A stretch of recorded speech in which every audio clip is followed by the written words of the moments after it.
Man, that's some good looking water right here. I haven't fished this chunk yet.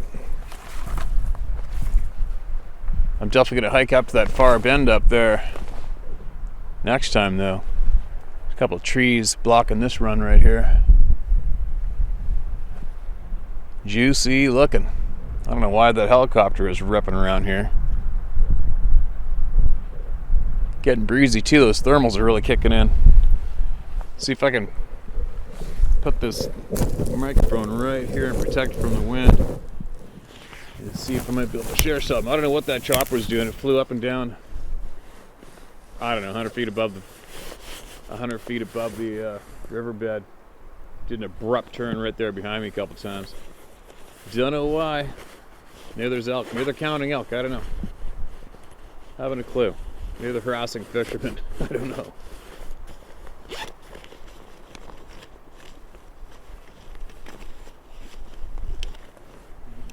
Long ones.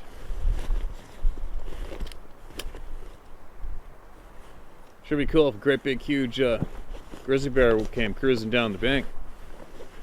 The bed behind me, huh? It's fresh out of his hole in the ground, in the snow bank.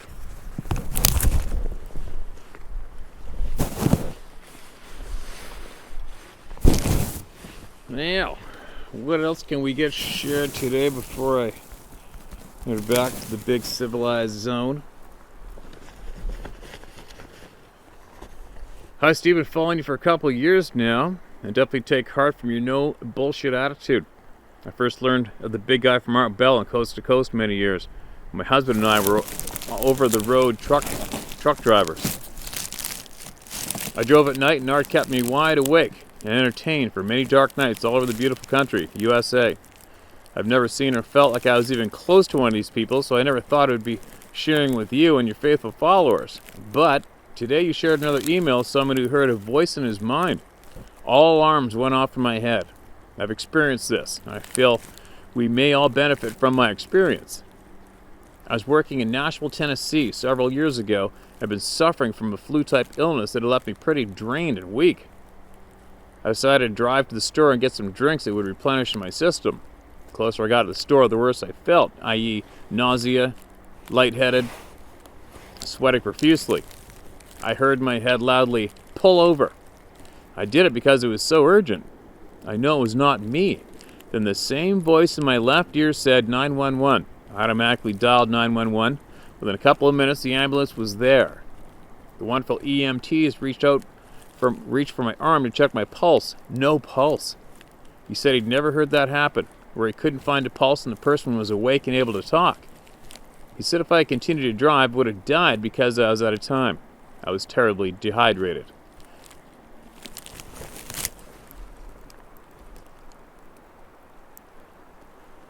I don't know what that chopper's doing, man. They're doing something in this riverbed.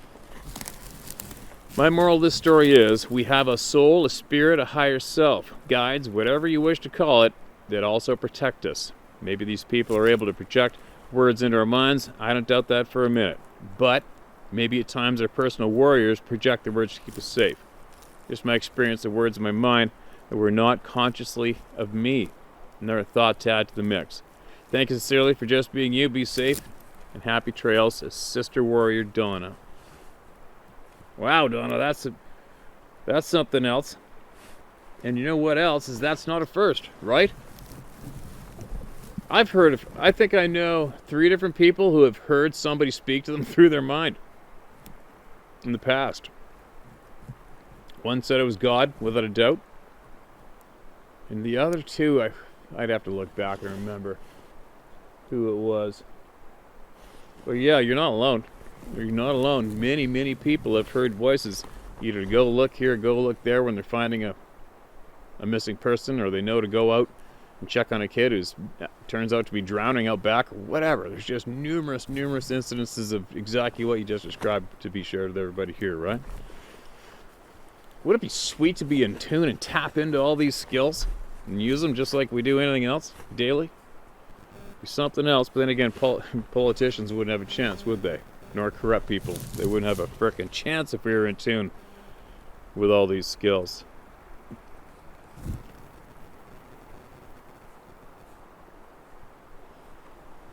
Alright, this is titled Lost 6-Year-Old Escorted Out of the Forest by a Very Large Bigfoot. Mark that as red right now.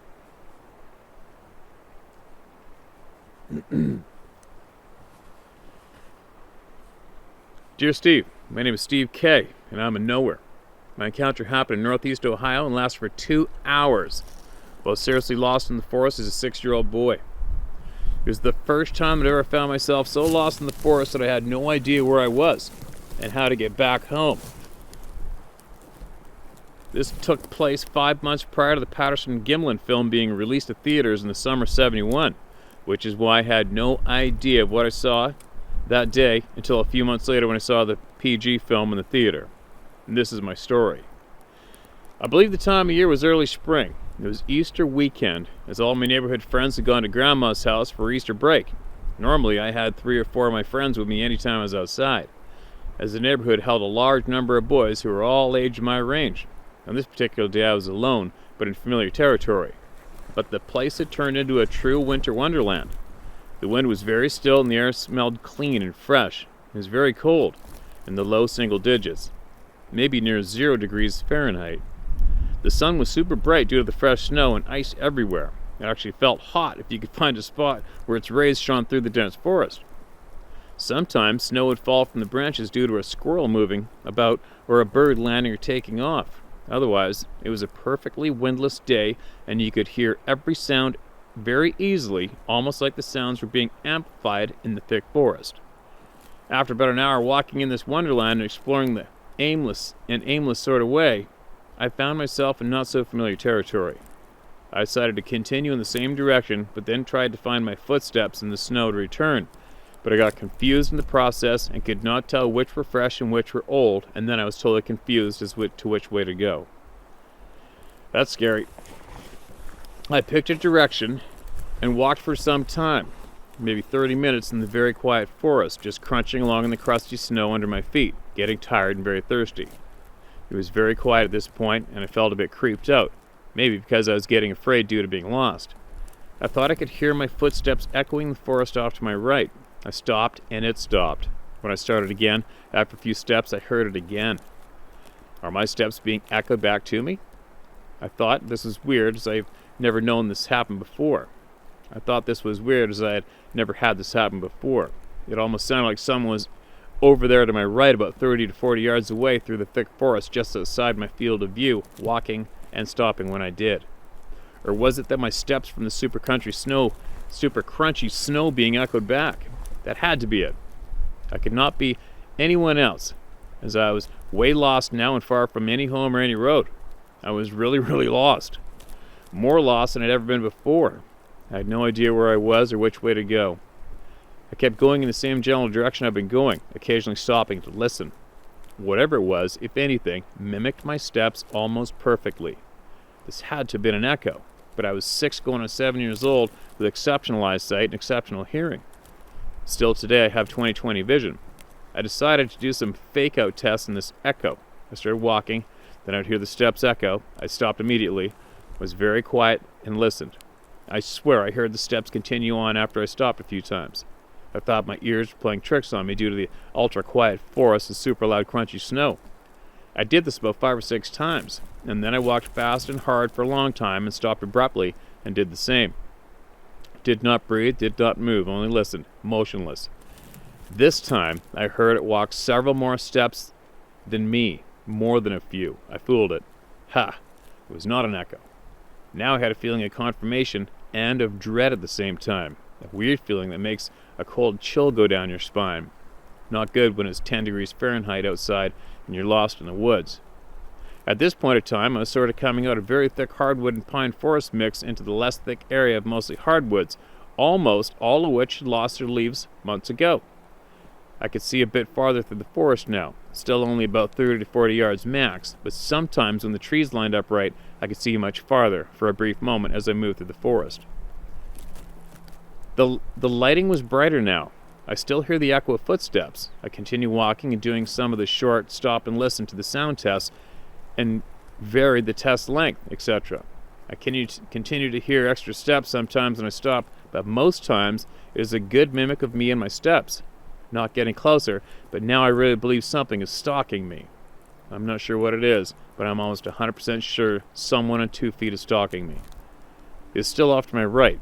It's not a 4-legged animal or a deer. I'm old enough to know bears are hibernating now. Maybe it's one of those escaped prisoners that happened near that part of the world in the early 70s. All types of things are going through my mind at this point. Then I see a very quick glimpse of something moving about 80 yards or more away. It is paralleling me, and it is upright and moving and stopping behind trees. It looks like someone, but is too far away and too fast to view to make out anything other than it's a person on 2 legs walking in the same direction as me. And it looked like they had their head turned looking at me before the next tree blocked my view. The forest continues to be very thick, but still mostly hardwood without the leaves. I can't see very far, most of the time. But every now and then, I can see pretty far for a brief second while the trees line up, and just right to give me an extended view through the forest. I see it again, this time for a longer split second. For sure I see it now. I'm 100% convinced I'm being followed/stalked by someone. It appeared like someone in dark clothes, all the same color. It's not a hunter, or maybe it is. I yell out, "I hear you over there, and I see you too. I know you're there," trying to sound brave and aware of them, and that the game is up. Maybe it's one of these older boys, or maybe a farmer hunting. This being never answers back or says, "Get off my land." Neither is there any offer to help for a lost soul in the woods or anything. Not a word, not a sound, nothing. Not even, "I'm gonna kill you," thank God. I was hoping not to hear something like that for sure. It just stalks me into the same 80 to 100 yard distance, sometimes coming a bit closer, but always pushing me straight ahead. I continue to see it now and then through the trees, and I confirmed myself it is upright walking on 2 legs and kind of hunched over and using trees as cover. It's also tall, one color, dark brown or black, mimicking my steps the entire time. I was about out of energy and super thirsty, but continued to walk fast, out of fear mostly. I had been melting snow and icicles in my mouth as I walked, but that was not enough liquid water as I was now sweating under the clothes I had on. I was afraid of the stalker, lost, hungry, tired, and very parched due to the super dry cold front now over me. I was extremely thirsty and needed a rest. The sun was directly overhead now, as much as it could be in those far north latitudes in the middle of winter. If I could only find a house or road or something. Just about that time, I think I see something hanging off a tree, something man-made. I walk to it, and I find it. It's a maple tree sap bucket. Wow, this is good news. I can drink the sap, which tastes like sugar water. I grab the bucket, and darn if it's not frozen solid. The bucket is about 3/4 full. I'm about to hang the bucket back in the tree when I see something wiggle at the bottom of the bucket. I see it through the clear ice of the sap. Not all the sap is frozen. I punch the ice and it tilts to the side, exposing about 6 inches of pure sap that tasted so good. I drank it all and put the bucket of frozen sap water back on the tree. I went to the next one. I found it the same. I did this until I was full, and then somehow found the farmhouse that belonged to those buckets. Then their long dirt driveway that leads to the small country road the farmer lived on. After a while of walking in a guess direction down the road, I figured out where I was. I was pretty far from my house and was surprised it was about 4 or 5 mile walk back, using the roads. I turned down offers of rides home as I did not want to have to explain to my parents if they saw someone strange drop me off. I was one tired boy that night. I never told my parents or any of my friends this story. I believe what was stalking me. Whoops.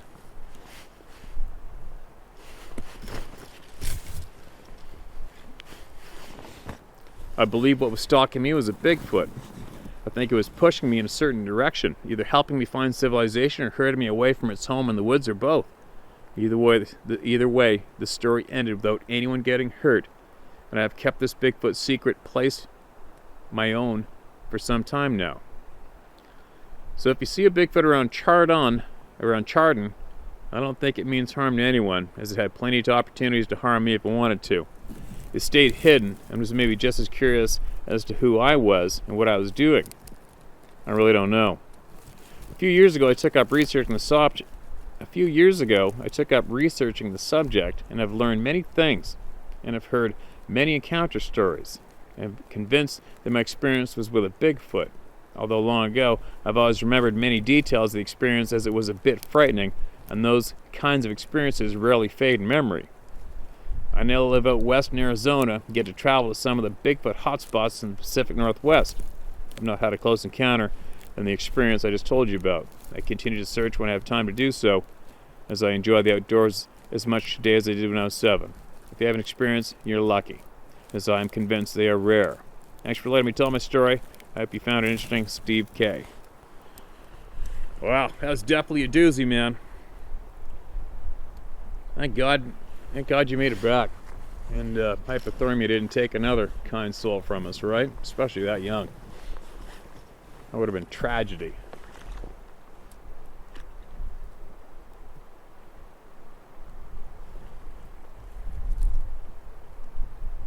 It's an odd thing, isn't it? That these things parallel us and mimic our footsteps. That experience has been emailed in so many times. You probably can't even count them all. It's so common. What a creepy thing to do to somebody too, though, right? That's a creepy thing to do to someone, especially if they're alone on a country road in the dark walking down the road. You know, I remember I heard of another couple or one person that was walking down a country road in the pitch black, and something was paralleling them. And they knew there was an opening coming up in that timber patch down the road on the right-hand turn, and they went up and looked to the right and sure if that sucker stepped out in full view. That would not be something to see in the dark by yourself, walking on the road, hearing it paralleling you, and then knowing there's a clearing coming up and looking into it, and that thing steps out in the clearing. That would suck.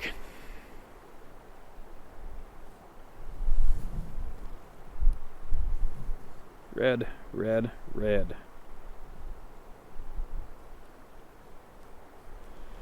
Alright, here we go.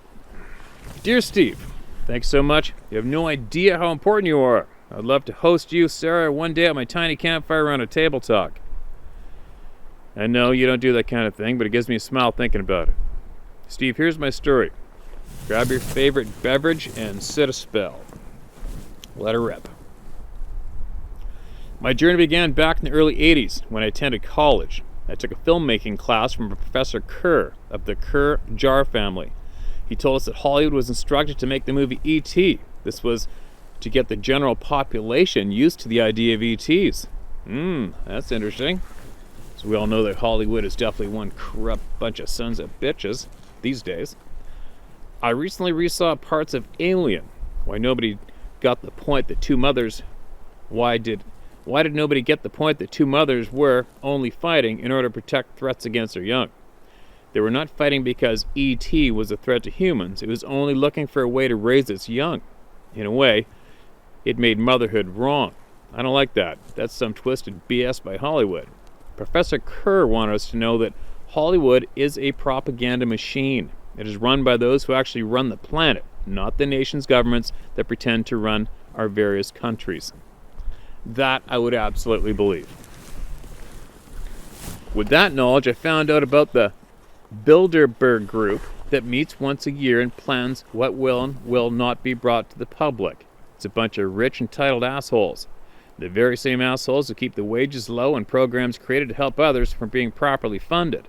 Keeping us poor, keep us divided, and keeps them in power.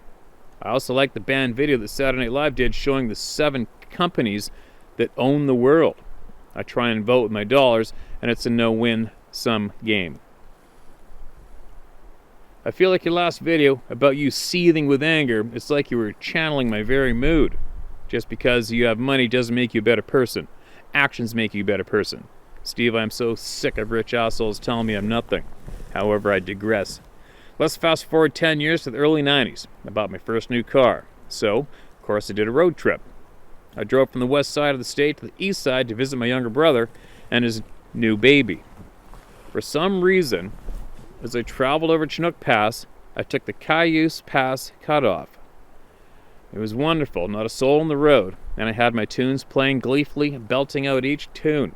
In the distance, I noticed a being. Now, the really trippy part is that I had a dream about this encounter the other night. In my dream, I was in the car driving, as I did. This time, I felt the being tell me to pay closer attention. What really happened that day? Okay, I'll bite. Let's see. What really happened? Okay. I was driving. There were no other humans around, no other vehicles. The being was on the hill on the right side of the road. I watched him walk down the hill into the road. He stepped into the road and stopped. He looked at me. He stood there looking at me, almost daring me to come as close to him as I could. I didn't want to get that close. I kept slowing the car and he did not move. I finally came to a stop. I remember looking at the hair on my arms and thinking, I'm seeing what I'm seeing. I'm seeing what I'm seeing. I was both afraid and elated. I think the dream was reminding me that the being stopped in the middle of the road and allowed me to get within feet of it. It wanted me to see it. Why? Let's fast forward to 2018. I moved to a new place close to the mud flats. I was not looking for any kind of experience. One day I noticed a footprint in the woods, and that got me started on current adventure. I've had trail signs that look like Norse runes. I look forward to those. On my daily walks, I see what I have learned to be trail signs and territorial signs. I have taught myself through experience there are several hunting blinds around the property. The neighbors have put up a trail cam. Bah-ha-ha, there are branches now leaning up against a tree in the back over the band of the cam. LOL. The Woods family put those there. It cracks me up. I've been yelled at. He was just 5 feet tall. Rust red fur, yelling at me one afternoon. I got scared, then angry, so I yelled back. I think we were both saying, this is private property, you need to leave. LOL. Another time I had pine cones tossed at me while I mowed the back trails. I'd say, I know the mower's loud. One summer day, the dog and I walked by a clearing and heard a loud thump. I figured we caught him napping and sunbathing, since the deer didn't jump up and run away, and the thump shook the ground. I figured it was slamming a fist saying, stay away. I laughed and said, got you. It's just me and the dog. We'll stay on the trails. Another time I saw a mom duck her head and go into the woods from the critter highway. It's a wide area at the end of the meadow. I've seen lots of critters pass there, deer, coyote, bunnies, and such. Another time I opened the door at dusk to check on the dog and saw a Big Daddy go invisible, not 20 feet from me. I closed the door and sat down. I looked out again. He was still there, looking, watery, see-through, and I said, I didn't know you could do that. It was about 3 days later I saw the video the woman took of it being invisible swinging in the trees. I was gobsmacked. Since I've been here, I see all kinds of signs. I see the lowest branches on one side left alone, on the saplings like a sign. I get trail signs, like Norse runes. I have branches leaning next to the trees and footprints. I have trees that fall over the trails. I know, don't walk there. The trees that get pushed over the main trail get cut up and removed. The landowner refuses to believe, refuses to discuss. I'm alone here with my knowledge. I'll have to share what I've learned. I have pics of the trail signs and the way the saplings are trimmed, the hunting blinds, the footprints, the lodges where they used to live. I have had many encounters and watched them change the woods. And yes, I've been encouraged to cut a few walks short.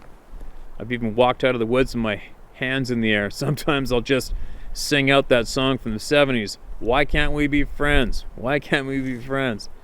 When I hear the woods go silent, my dog just gives me a look and we move a bit faster. I got a trail sign the other day, a perfect rune for strength. Guess we're all in need of some strength. Thanks for being the strength for so many. Peace be with you, Susan.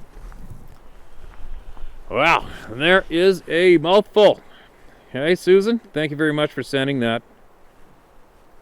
Really appreciate it. And if you've got anything more, if you got more you want to share with the people here through me, go ahead and share whatever you got. It's all more than welcome, all right? You keep sending it and I'll keep sharing it. Somebody out there is benefiting from all this, right? Somebody is. Every time. Steve, I won't share my name because I hold a public job. I'm 45 and started hunting at age 9. I was a paid guide in Montana, Wyoming, and South Dakota for 2 seasons in my 20s. I spent a lot of time in the mountains. I live in northern Idaho in a small valley community. Last year while camping, I got a strange feeling, but not threatened. I was walking on a local creek bottom and felt something watching me from a deep grove of red firs. I returned to camp and just relaxed until the feeling went away. About a week later, I was sitting in my Jeep using my phone on top of a ridge. The top was off and my window down. I heard or felt nothing until a loud whoop sounded about 25 feet from my Jeep. After the whoop, I heard loud footsteps run down the hill away from my Jeep, and the being that whooped turned and ran straight away from me. Again, it startled me, but I could feel I started whatever made the noise more. We were all surprised. About 2 months after that, in the same drainage of my first account, I was walking my dog and an odor hit me like I cannot explain, but rotten stink. I heard a low growl, and again, I turned and got my hunting dog out of there. Late archery season, my cousin and I both listened to the same whoop described before, followed by a single thump. This came from nearly half a mile away. Within an hour, we heard loud footfalls around our camp. The only time I felt threatened was with my dog. In all my years hunting, I've only seen 4 cougars. How many mountain lions live in the Pacific Northwest? I know what I heard and smelled. I don't bother them, and as long as I don't have my dog, they don't bother me. I do not understand the other connections you're referring to, but I know they are lying about this race or beings. Thanks for listening. Keep up your good work. Thank you. All right, man. Thank you. Thanks for sharing. Thanks for being brave and sharing your experiences. I like brave people. Brave people make shit happen. Brave, good, honest people. I'm getting beat. Time to go. Man, there's some good looking water up there, and right here behind me. Interesting just to sit high above here at first light and look down and see if you can see them going up. See the steelhead going up.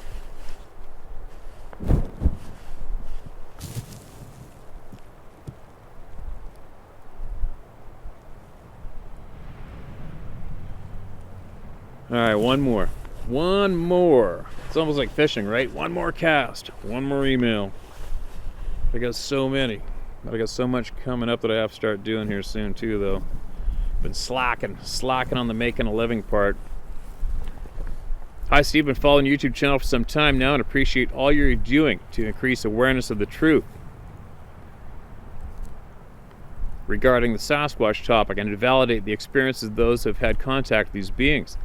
I'd like to relate some of the things that my wife and I have experienced at our home over the last 7 years in the hope that they may be helpful to others who have had similar happenings. On the other hand, this may be too long for you to read in your channel, and that's okay. It's just a relief to be able to tell someone about what we've been going through at our home.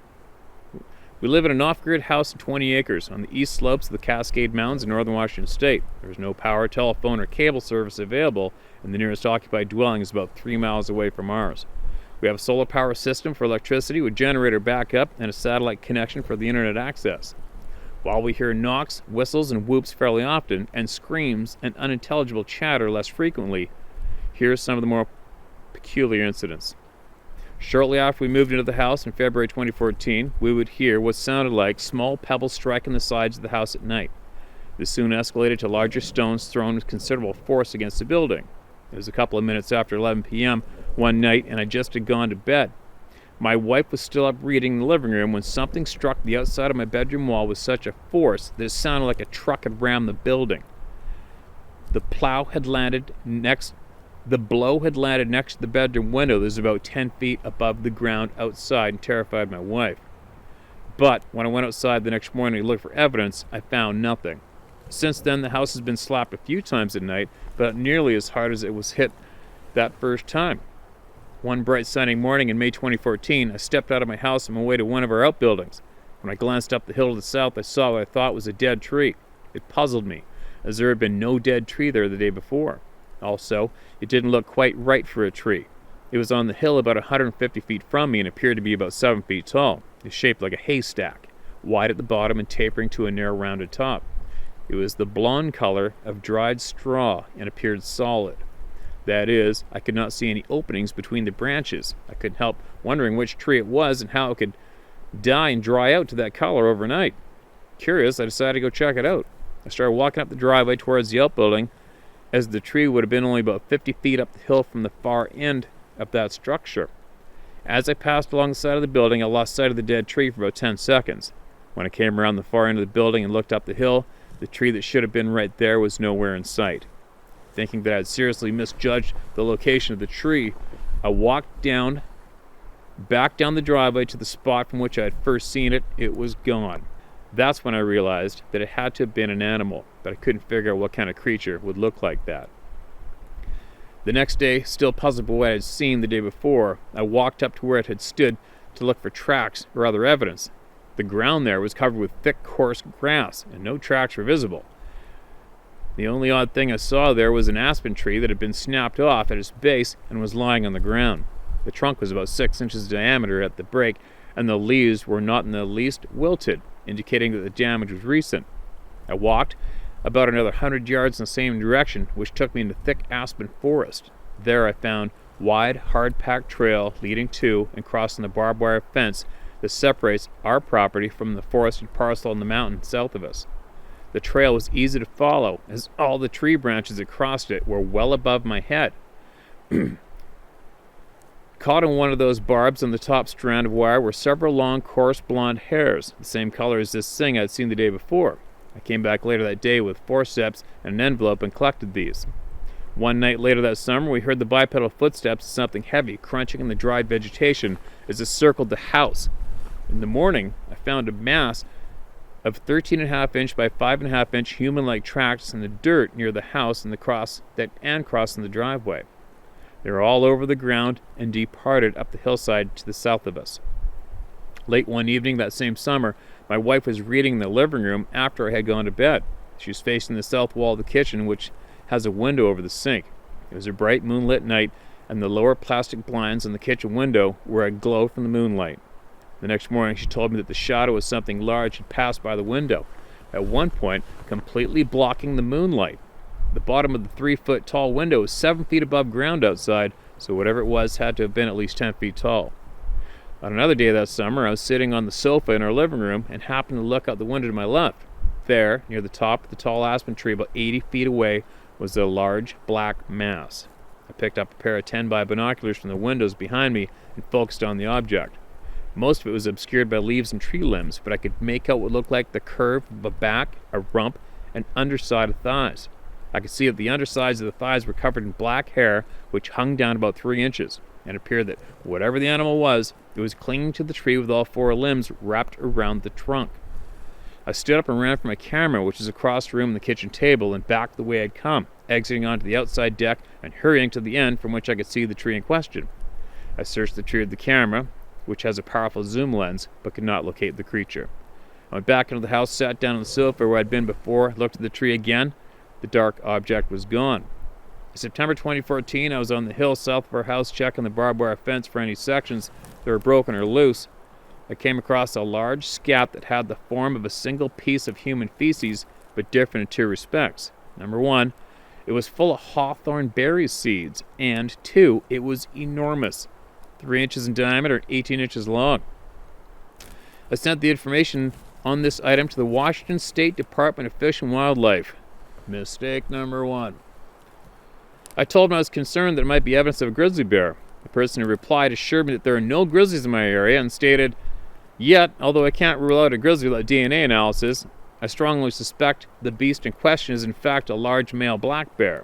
He then concluded his message with this: "P.S. Of course, I suppose Sasquatch is always an option. Just kidding."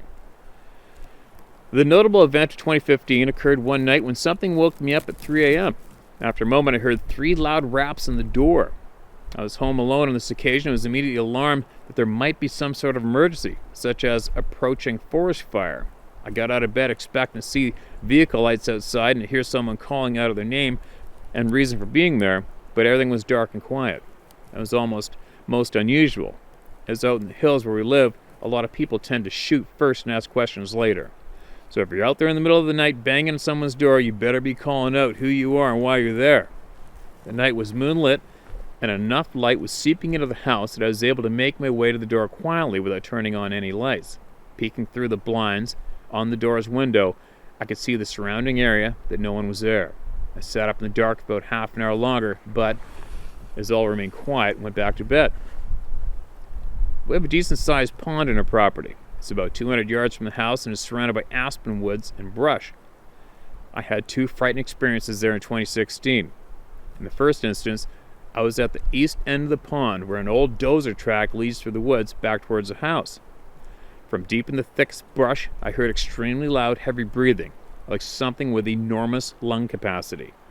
The heavy panting kept getting louder, as if the creature was working itself up to do something, and a voice in my head was telling me to leave at once, so I did. In the second instance, I was about 50 yards north of the pond. The ground there is flat, dotted with wild currant and serviceberry bushes. I was picking serviceberries. The ground is open all around, and about 50 feet to the south is the edge of the aspen forest. This forest continues south for another 100 feet to the north edge of the pond. All was quiet until I heard massively heavy bipedal footsteps crunching towards me through the woods from the direction of the pond. The footfalls were so loud that together with the sounds of the branches and trees snapping, it seemed like something the size of an African elephant was headed my way. In a near panic, I dropped the pail of berries and drew my .45 single-action revolver. I yelled something, I don't remember what, so loudly that it echoed from the surrounding hills. The sounds from the woods stopped immediately. I expected to hear the thing, whatever it was, move away, but there was only total silence. After about a minute of the tense waiting, I decided to get out of there and headed straight back to the house, gun in hand, repeatedly checking my back trail along the way. One day in November 2017, we returned to our house to find that something had pulled the top corner of the latch side of our storm door about 3 inches out from the frame. The door was still latched and jammed so tightly we could not open it from the outside. I had to enter the house through the basement door and pry open the latch of the storm door from inside with a screwdriver.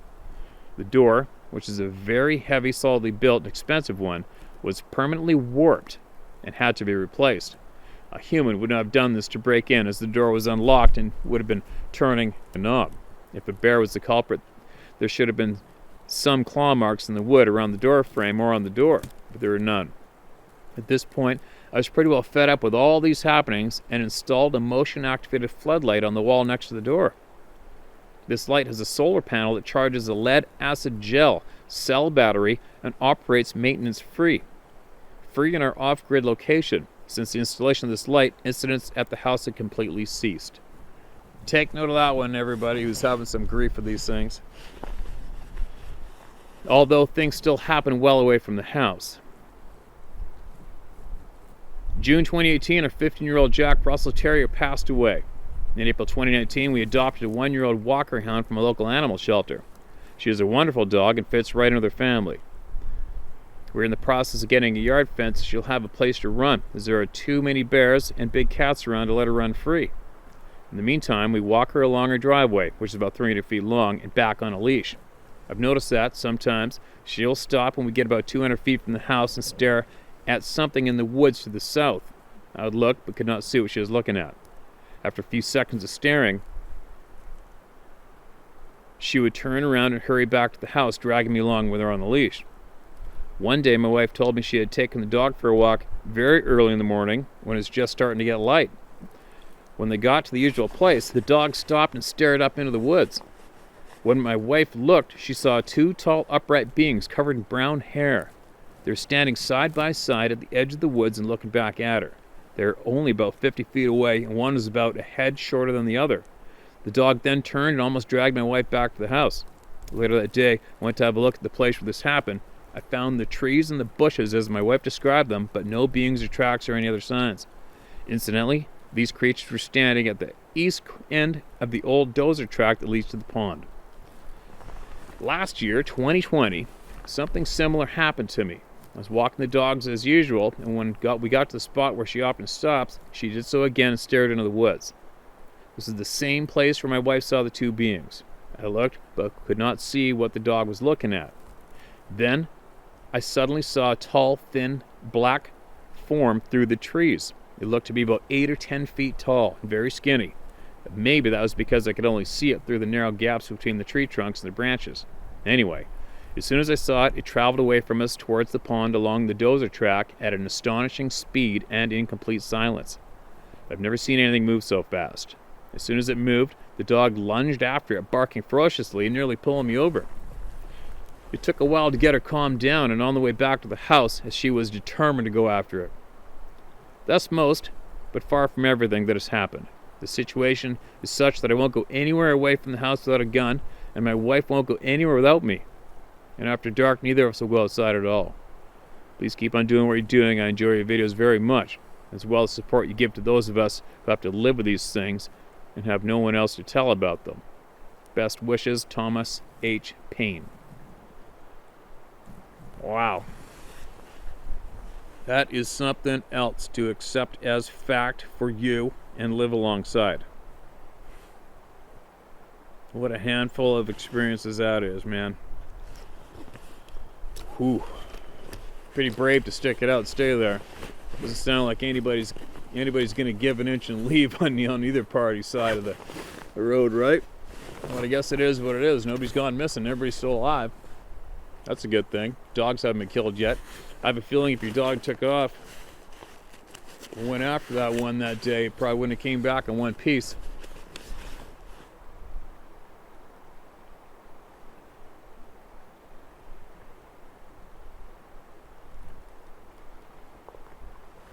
But anyway, I am all talked out. That was a lot of email reading today. I think I'm starting to lose my voice. It's a good day to get away. Good day to get away and walk the river today. I needed this one today, and I hope everything shared with all of you helps somebody out there. I'm certain it is. And got to thank everybody that sends their emails in to be shared with all of you, right, through this channel. You got to appreciate every single one of them. But anyway, thanks again to you, to the person who just sent that in. Really, really appreciate it. That was a long email to write out, man. That's a lot of effort, a lot of time, and also a lot of courage to come forward and share that publicly too, right? I sure, I hope and pray that you and your wife and your pets and everybody stays safe and everybody can coexist where you are. And if you got anything else you want to share with us, email away, man. You email it and I will share it and make sure that it's heard. All right? Safe, everybody.